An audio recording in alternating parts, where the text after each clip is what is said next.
So now we have the Kryptonians coming to Kansas. As you can see, there's a big dust up, and what we did is we used a helicopter, a physical helicopter, to fly in, which we covered then with the CG spacecraft, which was a cool way of getting the dust and wind to blow on Diane and make that feel really like there was a ship approaching, shake all the bushes. You'll be safe here. I know the farm is that way, right? I'm assuming that they're going Yes. for the pot. Yeah. So You know. I'm looking, and then when she says, I say, it's okay. Me too. And then I'm off. Let's get into it. Let's do it. Have you been up here, Zach? Up there? No. It's beautiful. What do you see? Corn. Corn. Wow. Yeah. Shocking. I love production. I like shooting. You know, it's fun for me.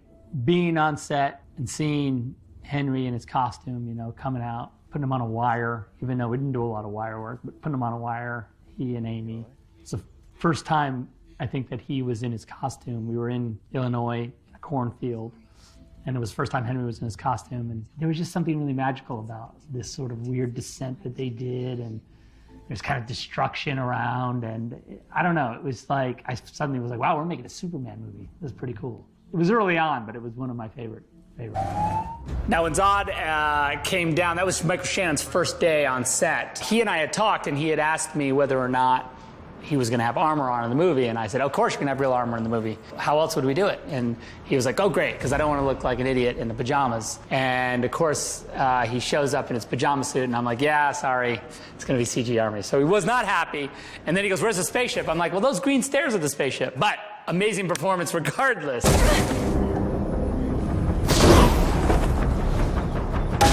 This is the Starcraft with the Superman logo to come. This is where the outer cradle dock and the inner cradle dock where the little baby sits that have been damaged by Super Witch. And now she's really pissed off, and Superman had better watch out.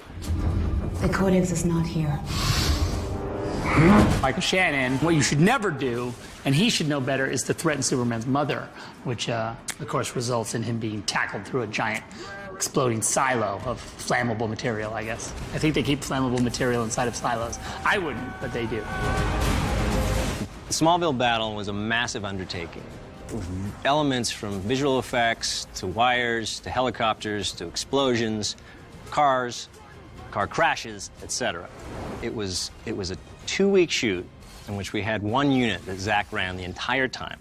The Smallville battle is unique in the sense that other than from the Kent farm to the gas station, that flying scene between Superman and Zod, and the interior of the IHOP being shot on green screen, the entire rest of the battle was all shot on location. Because we wanted that human element, we wanted that raw, real feel, and we didn't want to shoot this one on a green screen. It was a great challenge, but we really are happy with the way it came out and keeps the texture of the actual town. So you kind of end up about right here, and the guys all come and they've got their guns on you, right? And you stare at them, and you come out like this, and they'll all go, they'll back up a little bit and do this and lower their guns. You kind of walk right through here. Now we see the aftermath of the incredible violence that has struck our farm from the alien invasion, and we see Martha scrambling around in the debris, and what does she locate and go after? The most precious thing that anybody really seeks out is your memories, is your history, is the proof of your past. It's evidence of your value system. It's your emotional life. It's your identity in some ways, your photo albums. I kind of miss the old days when they were tangible in a book, photo albums, but that's the way Martha rolls, old school.